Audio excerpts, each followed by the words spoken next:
आप लोग पढ़ाई कर रहे हो और आपने IUPAC नोमेनक्लेचर्स के लेक्चर्स भी देखे और अच्छे से समझ में भी आए, मैं यही होप करती हूँ।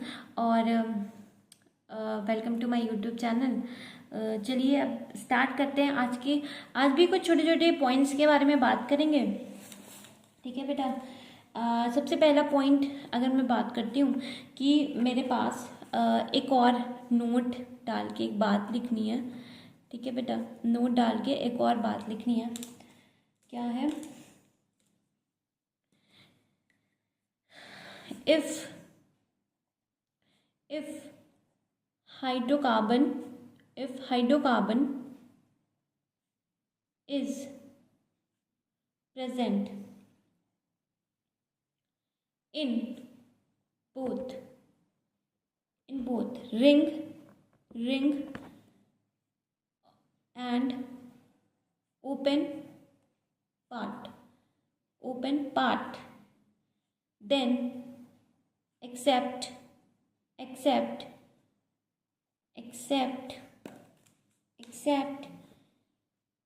methyl, Me stand for, ये क्या हो जाता है इसका मतलब? मिथाइल या फिर मीथेन। मिथ, इसका मतलब मिथ मतलब एक कार्बन के बारे में बात हो रही है। एंड इथ, ET, ठीक है, इट स्टैंड फॉर इथेन, इथ। ठीक है मेरे यहाँ 2 कार्बन, यहाँ 1 कार्बन को छोड़ के। ठीक है क्या लिखा है? If hydrocarbon present in both ring and the open part, then except for meth and eth, open part is taken as main chain. ठीक है, अब मैंने बोल तो दिया, अब जो बोला है उसे क्वेश्चन के थ्रू समझते हैं। ठीक है, ये मेरा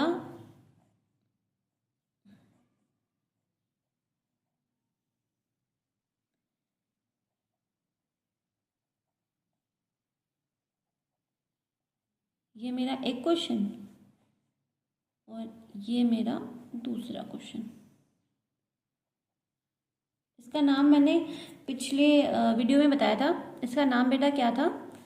कॉमन नेम ही इसका IUPAC नेम याद करो, मैंने बताया था टॉलन था। ठीक है, चलो अब इसका IUPAC नेम लिखते हैं। तो अकॉर्डिंग टू द नोट कि अगर हाइड्रोकार्बन, बेटा हाइड्रोकार्बन, अब कुछ लोग को हाइड्रोकार्बन नहीं पता होगा, तो हाइड्रोकार्बन क्या होता है उसके बारे में यहाँ पे मैं बात कर लेती हूँ। यहाँ पे मैं कुछ हाइड्रोकार्बन के बारे में बात कर लेती हूँ। तो बेटा हाइड्रोकार्बन क्या होते हैं? हाइड्रोकार्बन जिसको नहीं पता उसके लिए। ठीक है, हाइड्रोकार्बन बेटा देखो ये क्या बोल रहा है? हाइड्रो और कार्बन, मतलब जो ऐसे कंपाउंड जिसमें क्या इन्वॉल्व हो? हाइड्रोजन इन्वॉल्व हो और कार्बन इन्वॉल्व हो। तो ऐसे कौन कौन से कंपाउंड है बेटा? जैसे एल्केन,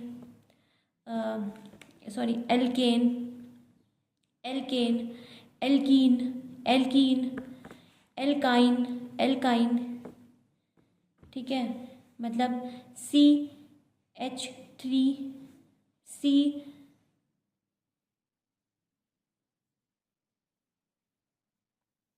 ठीक है, ये क्या बताया बेटा मैंने? ये मैंने बनाया बेटा इथीन। ठीक है, अब C++CHH, इथाइन। ठीक है बेटा, जैसे एल्कीन, एल्काइन। ठीक है, हाइड्रोजन और कार्बन से बने हुए ऐसे कंपाउंड्स को हम क्या बोलते हैं? हाइड्रोकार्बन्स। ठीक है, हाइड्रोकार्बन्स देखो वर्ड ही अपने आप में एक्सप्लेन कर रहा है। हाइड्रो का मतलब हाइड्रोजन और कार्बन का मतलब कार्बन। तो ऐसे कंपाउंड्स जिसमें क्या इन्वॉल्व हो? हाइड्रोजन और कार्बन इन्वॉल्व हो। तो बेटा अभी तक जो मैंने एग्जाम्पल बनाया जैसे CH3, बेटा ये क्या है? मीथेन। तो इसमें क्या इन्वॉल्व है? कार्बन और हाइड्रोजन। इसमें भी बेटा कार्बन और हाइड्रोजन, इसमें भी बेटा कार्बन और हाइड्रोजन। तो ये एल्काइन का एग्जाम्पल है, ये एल्कीन का एग्जाम्पल। एल्काइन का मतलब ट्रिपल बॉन्ड। ठीक है, एल्कीन का मतलब डबल बॉन्ड, एल्केन का मतलब सिंगल बॉन्ड। तो आई होप आपको एग्जाम्पल्स क्लियर हो। ठीक है, CH3 फॉर एल्केन और मैंने ये आपको डबल बॉन्ड यानी कि एल्कीन का एग्जाम्पल दे दिया, यहाँ मैंने एल्काइन का एग्जाम्पल दे दिया। इनको हम हाइड्रोकार्बन क्यों कहते हैं? क्योंकि मैम ये तीनों कंपाउंड में हाइड्रोजन और कार्बन, ये तीनों कंपाउंड हाइड्रोजन और कार्बन दोनों से मिलके बने हुए हैं। आई होप आपको हाइड्रोकार्बन क्या होता है वो क्लियर हो गया हो। ठीक है, अब आते हैं क्वेश्चंस पे। हाँ, तो अभी तक जो हमने नोट पढ़ा था उस हिसाब से, तो यहाँ पे बेटा, यहाँ पे फिर से आपने ये क्या है? मीथेन। ठीक है, एक CH3 है तो ये मीथेन है। तो इसको ये तो एक्सेप्शन था, आपने बोला था यहाँ एक्सेप्ट मीथेन और इथेन। ठीक है, तो ये तो एक्सेप्शन है, लेकिन ये आपको ये क्या है? 1 2 3। ठीक है, ये क्या है? 1 2 3, मतलब ये मेरी मेन चेन होगी, तो ये हो जाएगा 1 2 3। ठीक है, क्यों 1 2 3? नहीं बेटा, हमें हमेशा प्रीफिक्स को क्या देना है? कम से कम नंबर देना है, लोकेंट रूल। ठीक है, तो ये क्या हो जाएगा? ये हो जाएगा 1 फिनाइल 1 फिनाइल 1 फिनाइल बेंजीन, मतलब जब इसको ब्रांच में आता है उसको क्या बोलते हैं? 1 फिनाइल। ठीक है, 1 फिनाइल, और इसका नाम क्या हो जाएगा? 1 2 3 प्रोपेन प्रोपेन। ठीक है, यहाँ पे आते हैं। अब यहाँ पे आते हैं, तो इसका नाम, इसमें तो एक ही कार्बन है। ठीक है, तो इसका नाम क्या होगा? तो बेटा इसमें हम यहाँ से इसकी नंबरिंग, इसका नाम जो होगा वो हम जानते हैं कि ये 1 2 3 4 5 6, क्योंकि बेटा इस समय रिंग हमारी क्या है? Main chain. क्यों? क्योंकि आपने बोला था हाइड्रोकार्बन जो है, हाइड्रोकार्बन, और हम इसे हाइड्रोकार्बन क्यों बोल रहे हैं? क्योंकि बेटा इसमें कहीं भी आपको कोई और हाइड्रोजन और कार्बन के अलावा कोई दिख रहा है? नहीं बेटा, ये दोनों क्या है? हाइड्रोकार्बन्स। ये भी देखो CH3 CH2 sorry CH2 CH2 CH3, और बेटा ये क्या है? बेंजीन है ना। तो कहीं भी आपको कोई अदर कंपाउंड्स या फिर कोई फंक्शनल ग्रुप ऐसा कुछ दिख रहा है तो नहीं बेटा, ये हाइड्रोकार्बन्स है। ठीक है, तो बेटा इसकी नेमिंग पे बात करते हैं। अब हमने कहा था कि हाइड्रोकार्बन, अगर हाइड्रोकार्बन जो होंगे ये रिंग में भी प्रेजेंट है और ओपन चेन में भी, ओपन चेन और रिंग में भी है, लेकिन मीथेन और इथेन एक उसका क्या है? एक्सेप्शन है। तो बेटा इसमें क्या हो जाएगा? इसमें रिंग हमारा क्या हो जाएगा? Main chain. तो बेटा ये आ जाएगा 1 2 3 4, तो ये हो जाएगा 1 मिथाइल 1 मिथाइल 1 मिथाइल, आप इसे क्या बोल सकते हो? Benzene benzene 1 methyl benzene. ठीक है, अगर बेटा इसकी जगह मैं इथेन भी लिखती, ठीक है, मतलब C2H5 भी लिखती, मतलब इथाइल, तो बेटा उसे भी हम क्या मानते हैं? प्रीफिक्स मानते हैं, क्योंकि अभी वही हमने कहा। ठीक है, मतलब मैं ये कह रही हूँ कि अगर ये दिया रहता, ये चीज़ दी रहती, तो हम क्या करते? तो एक्सेप्शन है, बोला ही उसने एक्सेप्ट, तो इसे 1 इथाइल बेंजीन बोल देते, मतलब इसमें भी मेरी रिंग क्या हो जाएगी? As a main part. ठीक है, चाहे वो इथेन चाहे मीथेन। बेटा ये क्वेश्चंस आ सकते हैं, ये क्वेश्चंस आ सकते हैं, क्योंकि बेटा ये एक्सेप्शन पे बेस्ड है ना, ये बच्चों को याद रहता है क्योंकि मैंने डायरेक्ट लिखा दिया, लेकिन ये एक्सेप्शंस नहीं याद रहते, तो इसे आप लोग स्टार लगा के लिख लिया करो। ठीक है, और इस बात को अंडरलाइन किया करो, एक्सेप्ट मीथेन और इथेन। ठीक है, आई होप आपको ये पूरा जो आज का नोट है अभी लिखवाया है वो क्लियर हो। अब एक और नोट लिखते हैं,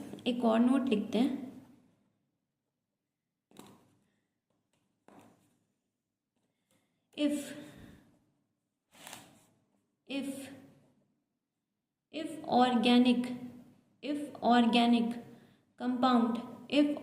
compound is having functional group, then that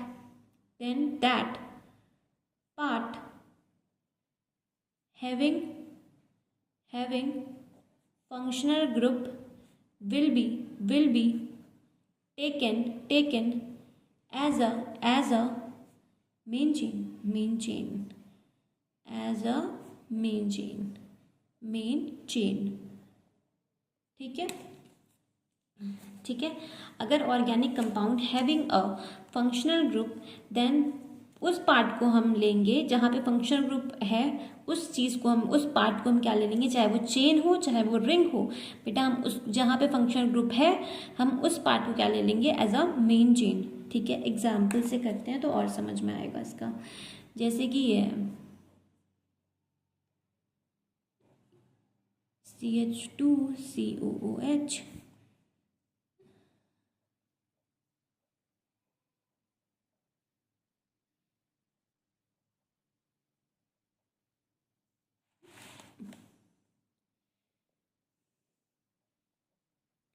ये दोनों क्वेश्चन बेटा, ये 1 है ये 2 है, आप दोनों पॉज कीजिए और ट्राई कीजिए। ठीक है, आई होप आपने पॉज किया हो और ट्राई किया हो। अब बेटा यहाँ पे फंक्शनल ग्रुप कहाँ है, इसके और इसके बीच में है, तो बेटा ये मेरे क्या है, एज अ मेन चेन। ठीक है ना, ये क्या है, एज अ मेन चेन। क्यों, ऑर्गेनिक कंपाउंड इस बार चेन में है, मतलब ऑर्गेनिक कंपाउंड के मतलब दोनों पार्ट है इसमें, एक ये ओपन चेन है और एक रिंग है। तो रिंग के पास ये फंक्शनल ग्रुप नहीं है, ये किस में है, ओपन चेन में है। तो इसलिए ओपन चेन क्या है बेटा, हमारा as a main chain use हो जाएगा। ठीक है, ओपन जो ये है ये हमारा एज अ क्या होगा, मेन चेन। तो 1 2, तो ये क्या हो जाएगा, 2 फिनाइल, 2 फिनाइल, 2 फिनाइल 1 2, है ना। क्या लिख लोगे, इथेनोइक एसिड, इथेनोइक, आप लोग के लिए ऐसे लिख देती हूँ, इथेन 1 ओइक एसिड। ये क्या हो जाएगा, कैंसल। ठीक है, इथेनोइक में लिख देती, फिर कुछ लोग कहते हैं कि वन वन आपने 1 स्किप कर दिया, तो इसलिए मैंने 1 के साथ ही लिख दिया। मैंने कहा आप धीरे धीरे आ जाएगा आप लोग को। ठीक है, ये क्लियर हो। ठीक है, दूसरे उदाहरण, दूसरे किस पे चलते हैं, क्वेश्चन पे चलते हैं। ठीक है, अब जो ये वाला क्वेश्चन है, अब यहाँ पे देखो बेटा, कार्बोक्सिलिक एसिड अब हमारी स्ट्रेट चेन का पार्ट नहीं है, अब वो रिंग का पार्ट हो गई है। किसका पार्ट हो गई है, वो रिंग का पार्ट हो गई है। ठीक है, तो अब हमारी मेन क्या हो जाएगी, हमारी मेन चेन क्या है, तो ये रिंग हमारी क्या हो जाएगी बेटा, मेन चेन हो जाएगी। ठीक है, मेन चेन हो जाएगी। तो बेटा अब नाम आपको IUPAC के हिसाब से देना है, 1 2 3 4। तो 4th पोजीशन पे आपके पास क्या रहा है, इथाइल। तो इसके नाम क्या दोगे, 4 ethyl, capital letter 4 ethyl, 4 ethyl. और जब कोई एक फंक्शनल ग्रुप यूज होता था, याद कीजिए मैंने बताया था कि ये आपका प्रीफिक्स है, जब एक फंक्शनल ग्रुप किसी भी रिंग में इंक्लूडेड है तो उस समय उसका कॉमन नेम उसका IUPAC नेम हो जाता था। तो बेटा क्या हो जाएगा, benzoic acid, benzoic acid. I hope आपको क्लियर हो। लेकिन मैम ये तो आपने 1 फंक्शनल ग्रुप का करा दिया, लेकिन अगर मैंने कहा कि दोनों पार्ट में अगर फंक्शनल ग्रुप एक, मतलब अगर 2 फंक्शनल ग्रुप हो तो हम कैसे करेंगे, तो उसके लिए भी है, आप उसके लिए बेटा आप लोग प्रेफरेंशियल फंक्शनल ग्रुप टेबल पे जाओगे और कैसे करोगे। ठीक है, चलिए एक और नोट लिखवाते हैं।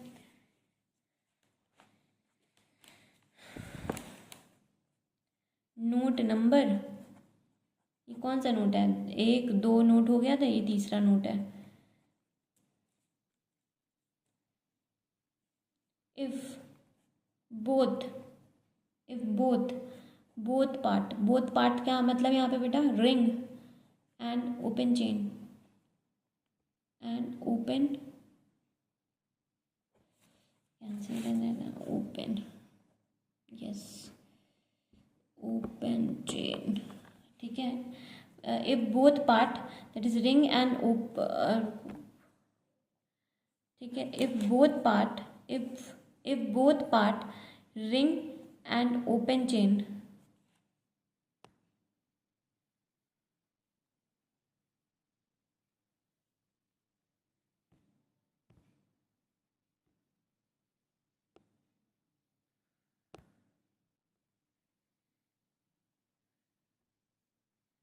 हाँ, if both part that is ring and open chain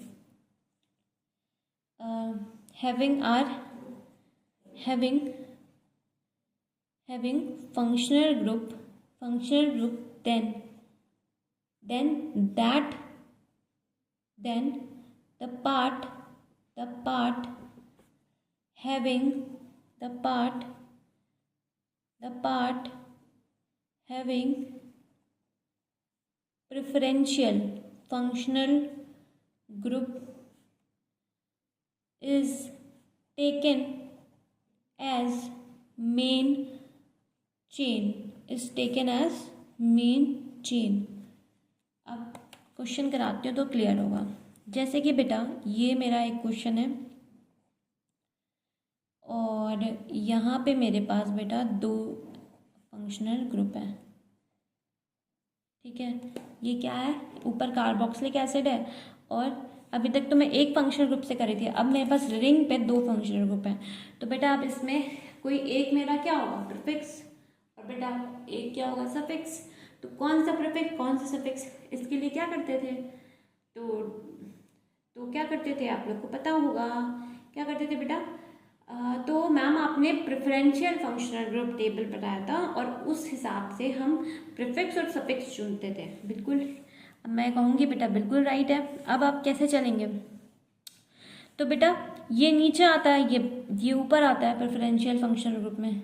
तो मेरा प्रेफरेंशियल फंक्शनल ग्रुप के हिसाब से ये क्या हो जाएगा, मेरा सफिक्स, और बेटा ये क्या हो जाएगा, मेरा प्रीफिक्स। तो आपका नामकरण कैसे होगा, जब 2 फंक्शनल ग्रुप देते हैं आपका नाम कैसे हो, मतलब कंपाउंड का नाम कैसे रखोगे। जब आप 2 फंक्शनल ग्रुप देते थे तभी मैंने नोट लिखाया था कि उसका नाम, उसकी नंबरिंग आप कैसे करोगे, अकॉर्डिंग टू IUPAC 1 2 3 4। तो 4 hydroxy, H should be capital, 4 hydroxy, और फिर आप क्या नाम लिख दोगे इसका, बेंजोइक एसिड। इसलिए तो मैंने बताया था आपको कि ये नाम आपका यूज़ हो जाएगा बार बार, बेंजोइक एसिड। फिर एक और क्वेश्चन करते हैं।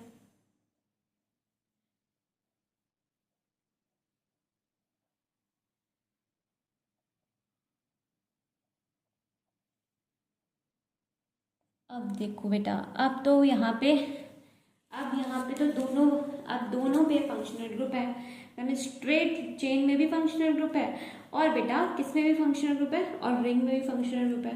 तो इसका भी आंसर हम लोग कैसे देंगे बेटा, इसका आंसर कैसे देंगे ऐसे प्रेफरेंशियल फंक्शनल ग्रुप से देंगे, ठीक है। तो बेटा प्रेफरेंशियल फंक्शनल ग्रुप में सबसे पहले प्रायोरिटीज की होती है, ठीक है। तो मेरी मेन चेन क्या हो जाएगी, ये और ये, ठीक है। ये मेरी इस बार मेन चेन हो जाएगी। इस बार मेरी मेन चेन जो हो जाएगी वो ओपन स्ट्रक्चर हुई, क्योंकि बेटा कार्बोक्सिलिक एसिड की प्रेफरेंस ज़्यादा होती है एज कंपेयर टू OH।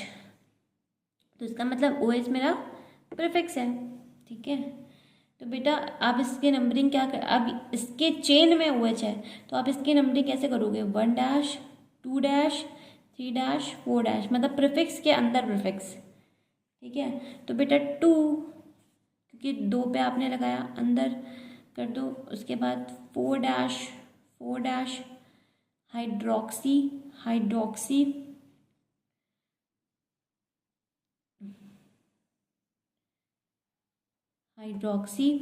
और क्या लिख दोगे, फिनाइल, क्योंकि बेटा ये क्या है, प्रीफिक्स। ये पूरा क्या हो जाएगा, प्रीफिक्स, है ना। इसलिए फिनाइल। अब ब्रैकेट क्या बंद कर दोगे, इथेन 1 ओइक एसिड एंड ये क्या होता है, कैंसिल, ठीक है। आई होप ऐसे ही बेटा, ऐसे ही आपको क्या करना है, ऐसे ही आपको हर क्वेश्चन करना है, ठीक है। मतलब अगर ऐसा कोई क्वेश्चन आ जाए तो आप कैसे अप्रोच करोगे, इसलिए मैंने ये नोट लिखवाया। देखो यहाँ पे दोनों में एक बोथ पार्ट, मतलब यहाँ पे आपके ओपन स्ट्रक्चर में भी क्या था, ओपन चेन वाले में भी क्या था, आपके पास फंक्शनल ग्रुप था, और बेटा आपके पास रिंग में भी क्या था, डायरेक्टली अटैच आपका क्या था बेटा, फंक्शनल ग्रुप था। बेटा ये एरो नहीं है, ये डायरेक्टली अटैच है, ठीक है। तो रिंग से डायरेक्टली अटैच है और ओपन। अब तो दोनों में है, तो टेंशन ये है कि मेन चेन क्या होगी मैम। तो मेन चेन क्या होगी, तो मेन चेन अभी मैंने आपको लिखवाया कि आपको कैसे जाना है, प्रेफरेंशियल फंक्शनल ग्रुप वाले टेबल से जाना है। तो प्रेफरेंशियल फंक्शनल ग्रुप वाले टेबल से कैसे जाओगे, तो जो जिसकी प्रेफरेंस सबसे ज़्यादा होगी वो आपका क्या होगा, मेन चेन। तो इसकी प्रेफरेंस OH से ज़्यादा है, सबसे ज़्यादा होती है कार्बोक्सिलिक एसिड की प्रेफरेंस। तो OH से ज़्यादा है, इस क्वेश्चन में OH से ज़्यादा है, तो आपका ये क्या हो जाएगा, मेन चेन। ये क्या हो जाएगा, प्रीफिक्स मतलब ब्रांच। तो बेटा फिर मैंने इसकी 4 डैश काउंटिंग क्यों, मतलब नंबरिंग क्यों की, ताकि बेटा कोई कंफ्यूजन ना क्रिएट हो जाए, ठीक है। इसलिए इसको 1 डैश 2 डैश 3 डैश 4 डैश, इधर से भी आता तो भी 4 डैश हो जाता। तो आई थिंक आपको क्लियर है। 4 हाइड्रोक्सी फिनाइल मैंने प्रीफिक्स यूज़ क्यों किया, क्योंकि इसकी प्रायोरिटी, इसकी नंबरिंग, इसकी प्रायोरिटी प्रेफरेंशियल फंक्शनल ग्रुप वाले टेबल में सबसे ज़्यादा थी। तो इसलिए ये मेन चेन है। जब मेन चेन होगा तो ये क्या हो जाएगा, एज अ प्रीफिक्स, ठीक है। मैंने जो आपको लिखवाया उसके बेसिस पे क्वेश्चन कराया। आई होप आपको ये जो सारे नोट्स जो है ना बेटा वो क्लियर हो, और सारे नोट्स आप लोग रोज रिवाइज करना, उससे और भी बेहतर हो जाएगा आपका, ठीक है। तो आज के लिए बस इतना ही। कल आपको कुछ और नई टॉपिक के साथ मिलूंगी। तब तक के लिए आप लोग पढ़ते रहिए, और प्लीज़ अगर कोई क्वेरी हो तो प्लीज़ कमेंट सेक्शन में डाल दिया कीजिए, और प्लीज़ लाइक कीजिए, सब्सक्राइब कीजिए, और ऐसे ही पढ़ते रहिए। चलिए बाय।